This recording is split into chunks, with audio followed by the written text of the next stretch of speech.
वीरानगढ़ में परिस्थितियां अत्यंत विषम हो चुकी थी। एक तरफ रामप्यारी और गौरी प्रेतों के बीच बुरी तरह फंस चुकी थी। मोतीबाई बेहोश हो चुकी थी। सिद्धार्थ उस भयंकर विशाल शेर से बड़ी मुश्किल से जूझ रहा था और अधिक समय तक उस शेर का सामना करते रहने की उसकी संभावना नहीं दिख रही थी। बूढ़े बाबा के गले में छाया ने फंदा डाल दिया था और वो रस्सी से लटक रहे थे। किसी भी तरह कोई भी जगह से इनके जीतने की कोई भी संभावना नहीं दिख रही थी। शैतानी शक्तियां पूरी तरह से वीरानगढ़ पर अब हावी हो चुकी थी। वीरानगढ़ के नसीब में सिर्फ हार ही दिखाई दे रही थी। ना कोई उम्मीद की किरण और ना ही इस परिस्थिति में से बाहर निकलने का कोई रास्ता दिखाई दे रहा था। चारों ओर शैतान और अधर्म का अंधकार फैल रहा था। तभी अचानक आकाश में से एक तीर उड़ता हुआ आया और सीधा उस रस्सी को जाकर लगा जिससे बूढ़े बाबा लटक रहे थे। उस तीर ने उस रस्सी को एक ही झटके में तोड़ दिया और बूढ़े बाबा नीचे लुढ़कते हुए गिर पड़े। छाया ये देखकर एकदम हैरान रह गई और ऊपर आकाश में देखने लगे कि आखिर ये तीर आया कहां से था। दूसरी तरफ आकाश से एक दूसरा तीर उड़ते हुए आया और शेर के पैर में जाकर लगा जो सिद्धार्थ के ऊपर हावी हो रहा था। पैर में चोट लगते ही वो शेर एकदम से सिद्धार्थ के ऊपर से परे हट गया और सिद्धार्थ कुछ समझ पाए उससे पहले उस शेर के ऊपर एक जाल आकर गिरा जिसके अंदर वो शेर फंस गया।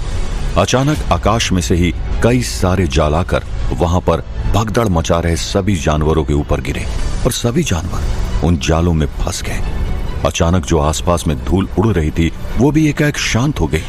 ये देखकर छाया एकदम हैरान रह गई और जिंदगी की आखिरी अनजानी सहायता कहां से आ रही थी। उसी वक्त छाया, बूढ़े बाबा और सिद्धार्थ ने ऊपर आकाश की तरफ देखा। सिद्धार्थ और बूढ़े बाबा ने जो देखा उसे देखकर आश्चर्यचकित हो गए और मन में आशा की किरण नजर आते ही उनके चेहरे पर मुस्कान आ गई और छाया की हैरानी अपनी सारी सीमाएं पार करने लगी। आकाश में सौम्य परी अपनी पूरी परी सेना के साथ सिद्धार्थ, बूढ़े बाबा और पूरे वीरानगढ़ की सहायता करने आ पहुंची थी। सौम्य परी को देखते ही छाया के पैरों तले जमीन खिसक गई। कुछ पल के लिए उसके हाथ पैर ठंडे हो गए क्योंकि उसने अपने सपने में भी नहीं सोचा था कि उसकी फिर से कभी सौम्य परी से मुलाकात होगी। छाया कुछ सोच सके उससे पहले सौम्य परी ने एक छोटे से पाइपनुमा वस्तु के अंदर जोरों से फूंक मारी और उसके अंदर से एक सुई तेजी से बाहर निकली और छाया के हाथ में जा लगी और उस सुई के लगते ही छाया के शरीर को लकवा मार गया और वो जमीन पर गिर पड़ी। सौम्य परी अपने विशाल पंखों से उड़ते हुए जमीन पर आई और अपने आंखों को बंद कर दिया और आते ही बूढ़े बाबा को हाथ जोड़कर प्रणाम किया। सिद्धार्थ भी सौम्य परी को देखकर काफी हैरान हो गया था क्योंकि उसने भी सौम्य परी को देखने की अपेक्षा नहीं की थी। कुछ ही समय में सौम्य परी की सेना नीचे जमीन पर उतर आई और सौम्य परी के आदेश से सभी जानवरों को अपनी तिलिस्मी शक्ति से उठाकर फिर से जंगल में पहुंचाने लगे। छाया जमीन पर पड़ी पड़ी गुस्से में ये सब होते हुए देख रही थी लेकिन चाहते हुए भी हिल नहीं पा रही थी। सिद्धार्थ तुरंत ही सौम्य परी के पास आया और उससे बोला, सौम्य तुम यहाँ पर? मैंने सोचा भी नहीं था कि तुमसे फिर से कभी मुलाकात होगी। तुम यहाँ पर किस तरह? तुम्हें किस तरह पता चला कि हम संकट में हैं? सौम्य परी ने कहा, हमें पहले ही आ जाना चाहिए था। हम बीच बीच में कई बार अपनी गुप्तचर भेजकर आप लोगों के समाचार लेते रहते थे लेकिन कभी हमने हस्तक्षेप नहीं किया। लेकिन पिछले कुछ समय में परिलोक में कुछ समस्याएं चल रही थी, उसे सुलझाने में लग गए, इसलिए हमें आने में थोड़ी देरी होगी। इस बात का हमें खेद है। सौम्य परी ने यह बोलना खत्म ही किया था कि अचानक उसी वक्त गौरी के जोरों से चिल्लाने की आवाज सुनाई दी। यह सुनकर सिद्धार्थ ने बूढ़े बाबा से कहा, बाबा आप मोतीबाई को देखिए, मैं गौरी को देखता हूं। यह कहकर सौम्य परी और सिद्धार्थ सीधे गौरी की आवाज जहां से आई थी उस तरफ भागे। सौम्य परी एकदम से हवा में अपने पंख फैलाकर उड़ने लगी और अपनी सेना के साथ तुरंत ही उस घर में जा पहुंची और उसने देखा कि रामप्यारी और गौरी के ऊपर कई सारे प्रेत चढ़ बैठे थे और उन्हें मारने की कोशिश कर रहे थे। सौम्य ने उसी वक्त अपनी जादुई छड़ी घुमाई और उन प्रेतों को गौरी और रामप्यारी के ऊपर से एक तरफ हटा दिया और उनके ऊपर जाल डालकर उन्हें बांध दिया। गौरी भी सौम्य परी को देखकर एकदम ही खुश हो गई।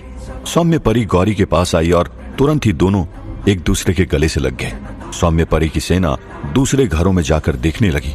तब उन्हें एक घर में देव दिखा जो अभी भी प्रेतों से जूझ रहा था। परी सैनिकों ने देव को भी उन प्रेतों से बचाकर उठाकर बूढ़े बाबा के पास लाकर रख दिया। उसी वक्त प्रेतों की सेना के साथ परी सेना भिड़ गई और दोनों के बीच में घमासान युद्ध छिड़ गया। बूढ़े बाबा ने मोती बाई के पास जाने से पहले अपनी दिव्य शक्ति से जो जाल बना रहे थे उस जाल को फिर से क्षण भर में निर्मित कर दिया और उससे सबसे पहले छाया को बांध दिया। और उसके बाद वो देव के साथ मोतीबाई के पास गए और उन्हें संभालने लगे।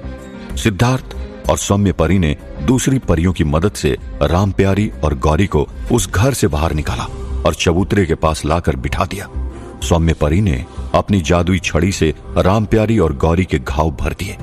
सौम्य परी की सेना प्रेतों की सेना के साथ घमासान युद्ध कर रही थी। सौम्य की परी सेना बड़ी आसानी से प्रेतों को मार रही थी, लेकिन अभी भी उनकी संख्या कम नहीं हो रही थी, बल्कि उस खाई के अंदर से निरंतर बाहर निकलती ही जा रही थी। बूढ़े बाबा ने अपनी दिव्य शक्ति से मोतीबाई को फिर से सचेत कर दिया। उन्होंने मोतीबाई को पूछा, आप ठीक तो है मोतीबाई? मोतीबाई ने सर हिलाकर हां में जवाब दिया। तभी बूढ़े बाबा ने उनसे कहा, यदि हमने इस खाई को बंद नहीं किया तो ये प्रेत इस खाई के अंदर से निकलते ही जाएंगे। यदि इस प्रेतों की सेना से हमें बचना है तो हमें इस खाई को किसी तरह बंद करना ही होगा, नहीं तो इन पर जीत हासिल करना नामुमकिन हो जाएगा। क्योंकि चाहे हम कितनी भी शक्तिशाली हों, लेकिन इनकी संख्या को हम कभी नहीं मात दे सकते। और इस खाई को बंद करने के लिए मुझे आपकी सहायता लगेगी। मोतीबाई बूढ़े बाबा की सहायता करने के लिए तुरंत ही तत्पर हो गई। तभी बूढ़े बाबा ने सिद्धार्थ को बुलाकर कहा, तुम सभी को मिलकर कुछ समय के लिए मेरी और मोतीबाई के आसपास तैनात कर दो। कुछ समय तक प्रेतों को हम तक पहुंचने से रोकना होगा। हम दोनों मिलकर किसी तरह इस खाई को ही बंद करने की कोशिश करने वाले हैं। सिद्धार्थ और बाकी सब एकदम तैयार हो गए। वे लोग खाई के पास आगे जाने ही वाले थे कि मोतीबाई ने कहा, एक पल वास्ते रुक जाओ। बूढ़े बाबा ने पूछा, क्या हुआ मोतीबाई? मोतीबाई ने गंभीरता से कहा, पहले जे चुड़ैल ने तो ठिकाने लगा दूं। ये कहकर मोतीबाई उस तरफ आई जहां पर छाया को बूढ़े बाबा ने जाल में कैद कर रखा था। मोतीबाई ने छाया की तरफ देखा और उससे कहा, घनी गहरी चर्बी चढ़ी से न तन्ने, झेले चुड़ैल। मोतीबाई ने अपनी मायावी शक्ति से छाया को जाल समेत ऊपर आकाश में उठाया और उसे जोरों से गोल घुमाते हुए कहीं दूर फेंक दिया। मोतीबाई को यह करते हुए देखकर सभी एकदम खुश हुए और सभी ने मोतीबाई की सराहना की। अब समय था उन सभी का प्रेतों की सेना के बीच में जाने का और वहां पर जाकर खाई को बंद करने की कोशिश करने का। सिद्धार्थ, गौरी, राम प्यारी और सौम्य परी और देव, इन पांचों ने बूढ़े बाबा और मोतीबाई के आसपास घेरा बना लिया और सभी उन प्रेतों के बीच चले गए। गौरी ने अपने हाथ में कुल्हाड़ी उठा ली, राम प्यारी ने अपना भाला पकड़ा, सिद्धार्थ ने अपनी चंद्रवीस तलवार निकाली और देव ने दूसरी तलवार हाथ में पकड़ ली और सभी अपनी पूरी शक्ति लगाकर प्रेतों के साथ युद्ध करने लगे। सौम्य परी अपनी जादुई छड़ी से प्रेतों को दूर फेंकने लगी। सभी ने प्रेतों को बूढ़े बाबा और मोतीबाई तक पहुंचने नहीं दिया। थोड़ी ही देर में सभी उस खाई के पास पहुंच गए।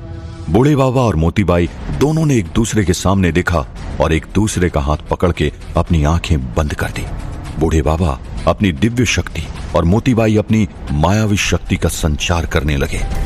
उस तरफ वो भयानक शैतानी प्रलयकालीन बवंडर गंधर्वराज और उसकी सेना की तरफ आगे बढ़ता चला जा रहा था और लगभग सारे प्रयास करने के बाद भी गंधर्वराज उस बवंडर को खत्म करने में असक्षम रहे थे। गंधर्वराज को अब कुछ भी सूझ नहीं रहा था, क्योंकि उन्हें पता था कि यदि इस बवंडर ने उन्हें सेना समेत खत्म कर दिया तो वो बवंडर रुकने वाला नहीं था और सीधा गंधर्व नगरी की ओर आगे बढ़ता और कुछ ही समय में पूरे गंधर्व नगरी में विनाश मचा देता। इसी चिंता में गंधर्व राज के मन में एक उपाय सूझा और उन्होंने तुरंत ही श्वेतांग, सेनापति देवदत्त और महामंत्री चित्रसेन को अपने पास बुलाया और उनसे कहा, इस बवंडर को हम लोग तो नहीं पार कर पा रहे, लेकिन इसे भटकाकर इसकी शक्ति कम जरूर करने की कोशिश कर सकते हैं। हमारे पास यही आखिरी उपाय है। इस उपाय को करने के अतिरिक्त हमारे पास और कोई चारा नहीं है। कई सारे बवंडरों को एक में समाकर ये महाबवंडर बना है। इसकी शक्ति इसकी एकता में है और इसकी एकता को यदि हम नष्ट करने में कामयाब हो गए तो हो सकता है कि हम इसे नष्ट कर पाए। अब हमें जो करना है वो ध्यान से सुनो। गंधर्व राज ने तुरंत ही वो योजना सभी को सुनाई और सभी बिना किसी शंका के उस योजना का पालन करने के लिए तैयार हो गए। उसी समय सेनापति देवदत्त ने अपनी पूरी सेना को इशारा किया और उसकी पूरी सेना अपने सेनापति का आदेश मानने के लिए तत्पर हो गई। गंधर्व राज उस बवंडर को अपने से थोड़े निकट आने की राह देखने लगे। सभी बेसब्री से योजना को कार्यान्वित करने के लिए आतुर थे। ये योजना काम करेगी या नहीं इसका पता किसी को नहीं था, किंतु सभी को अपने महाराज की कुशल युद्ध नीति पर संपूर्ण विश्वास था। कुछ ही समय में वो बवंडर काफी निकट पहुंच गया और उस बवंडर का प्रभाव उन सभी के ऊपर पड़ने लगा। तेज हवा के कारण सभी के वस्त्र, बाल, अपने विमान की ध्वजा सभी जोरों से हवा की दिशा में उड़ने लगी और तभी गंधर्व राज को लगा कि यही मौका था और उन्होंने उसी वक्त सेनापति को इशारा किया और सेनापति देवदत्त ने अपनी सेना को इशारा किया और अचानक सभी लोग अलग अलग दिशाओं में उड़कर भागने लगे। गंधर्व राज पूर्व की ओर भागे तो श्वेतांग पीछे की दिशा में अपने विमान को लेकर उड़ने लगा। सेनापति देवदत्त दक्षिण की दिशा में भागे तो महामंत्री चित्रसेन उत्तर की दिशा में भागने लगे। उनकी पूरी गंधर्व सेना भी अलग अलग दिशाओं में हवा में उड़कर भागने लगी। देखते ही देखते उस बवंडर के सामने के सभी लोग विपरीत दिशाओं में छोड़कर भाग रहे थे। ये देखकर वो शैतानी बवंडर हैरान रह गया। उस शैतानी बवंडर के अंदर बसे हुए शैतानी शक्ति सोच में पड़ गई कि पहले किसका पीछा किया जाए। वो सबसे पहले गंधर्व राज का पीछा करने लगा, लेकिन वो आकार में इतना बड़ा था कि गंधर्व राज की गति से मेल नहीं खा पा रहा था और गंधर्व राज उससे काफी दूर पहुंच गए थे। तभी उस बवंडर ने श्वेतांग की पीछा करने की ठानी और वो श्वेतांग का पीछा करने लगा, लेकिन अभी भी वो बवंडर विशालकाय होने के कारण श्वेतांग तक नहीं पहुंच पा रहा था। उस बवंडर ने उसके बाद मंत्री चित्रसेन का और उसके बाद सेनापति देवदत्त का पीछा करने लगी, लेकिन उन तक भी नहीं पहुंच पा रहा था। तभी उस बवंडर के अंदर बसी हुई शैतानी शक्ति ने सोचा, यदि इन लोगों तक समय पर नहीं पहुंच गया तो ये सभी लोग अलग अलग दिशाओं में से आगे की ओर निकल जाएंगे और मैं इनका विनाश नहीं कर पाऊंगा। मुझे एक ही साथ इन सभी का पीछा करना होगा और इतनी बड़ी काया के साथ ये संभव नहीं हो पाएगा। ये कहकर उसने फिर से अपने आप में से जिन बवंडरों को अपने अंदर समाविष्ट किया था उनको फिर से अपने आप में से बाहर निकालना शुरू कर दिया। देखते ही देखते उसके अंदर से 40 से 50 बवंडर बाहर निकले और जैसे जैसे उसके अंदर से बवंडर बाहर निकलते गए उसकी विशाल काया अब छोटी होनी शुरू हो गई और थोड़ी ही देर में जब सभी बवंडर उसके अंदर से बाहर निकल चुके थे तब वो भी बाकी सब बवंडर की तरह एक सामान्य बवंडर बन गया। उस शैतानी शक्ति ने सभी बवंडरों को अलग अलग लोगों के पीछे भेज दिया। वो खुद गंधर्व राज के पीछे लग गया और बाकी के दूसरे बवंडर दूसरे लोगों के पीछे लग गए। कोई श्वेतांग का पीछा करने लगा तो कोई सेनापति देवदत्त और महामंत्री चित्रसेन का पीछा करने लगा तो कई सारे बवंडर एक साथ गंधर्व सेना के पीछे लग गई। अब इनकी गति भी काफी तेज हो चुकी थी और तेजी से इन सभी के काफी करीब पहुंचने लगे थे। गंधर्व राज की योजना काम करने लगी थी। जैसे ही वो मुख्य बवंडर गंधर्व राज के करीब पहुंचा तो गंधर्व राज ने अपने हाथ में एक वज्र जैसा अस्त्र प्रकट किया और उसे उस बवंडर की दिशा में फेंक दिया। अस्त्र बवंडर के सामने जाकर रुक गया और उस अस्त्र के अंदर से भयानक तरंगे निकलने लगी और उस बवंडर को जाकर लगने लगी। उस वज्र समान अस्त्र से निकलती हुई तरंगे उस बवंडर को अब विचलित करने लगी थी। उस बवंडर के अंदर बसी हुई शैतानी शक्ति उस अस्त्र के प्रहार को सहन नहीं कर पा रही थी और उसकी शक्ति कम होती चली गई। गंधर्व राज ने उसी समय अपना धनुष उठाया और उसके ऊपर एक तीर रखकर उसे अभिमंत्रित करके इंद्रास्त्र का आवाहन किया। कुछ ही समय में वो साधारण सा तीर इंद्रास्त्र में परिवर्तित हो गया और भयंकर दिव्य तरंगे उस तीर के अंदर से प्रकट होने लगी।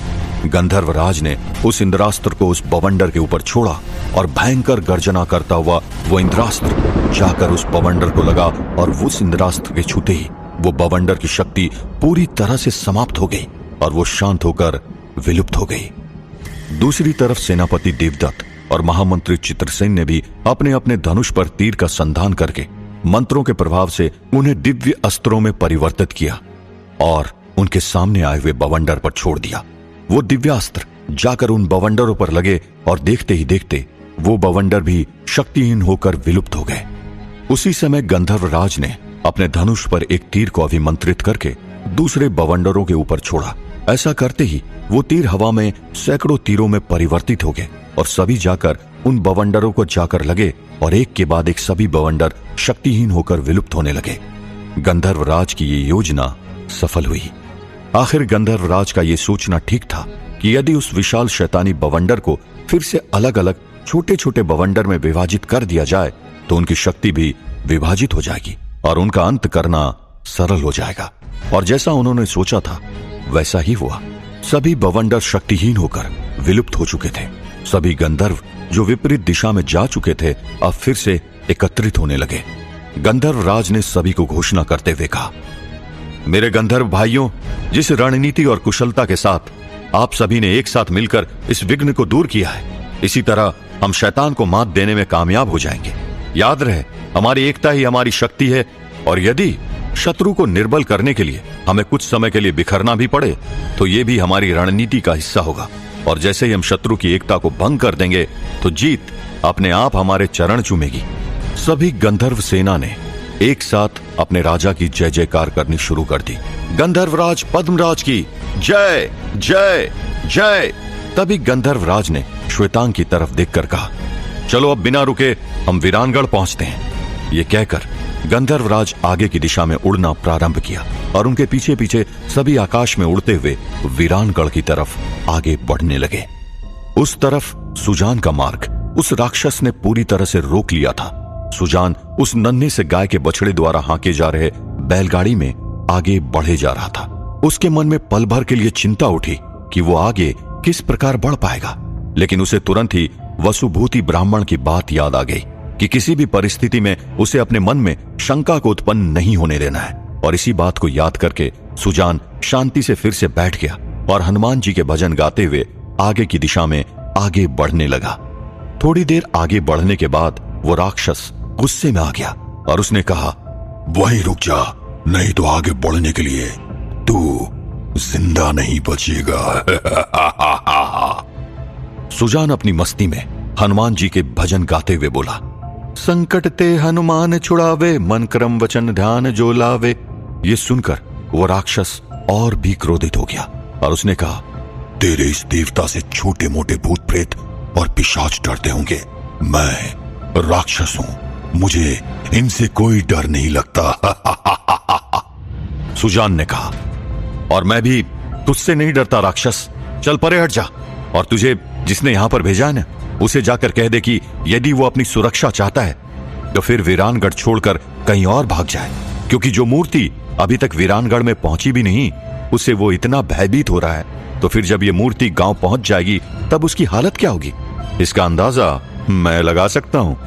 ये सुनकर उस राक्षस ने कहा, ए चल हट, मेरे शैतान प्रभु को इस मूर्ति का कोई भय नहीं लगता। शैतान सर्वशक्तिमान है तो इस पत्थर के टुकड़े से क्या डरेगा। ये सुनकर सुजान जोरों से हंसने लगा और उसने कहा, मुझे बेवकूफ बना रहे हो या तुम खुद ही बेवकूफ हो जो इतनी सी बात नहीं समझ सकते कि यदि तुम्हारा शैतान मेरे हनुमान जी की प्रतिमा से भयभीत नहीं होता तो तुझ जैसे छिछोरे राक्षस को मुझे रोकने के लिए क्यों भेजता। ये सुनकर वो राक्षस कुछ देर सोच में पड़ गया।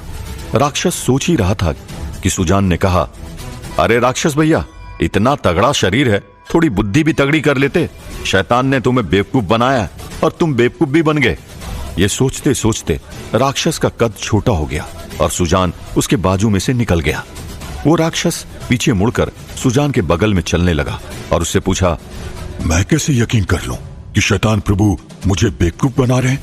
हो सकता है कि तुम ही मुझे बेवकूफ बना रहे हो। सुजान ने हंसते हुए कहा, अरे भाई, तुम कहां शैतान की चंगुल में फंस गए।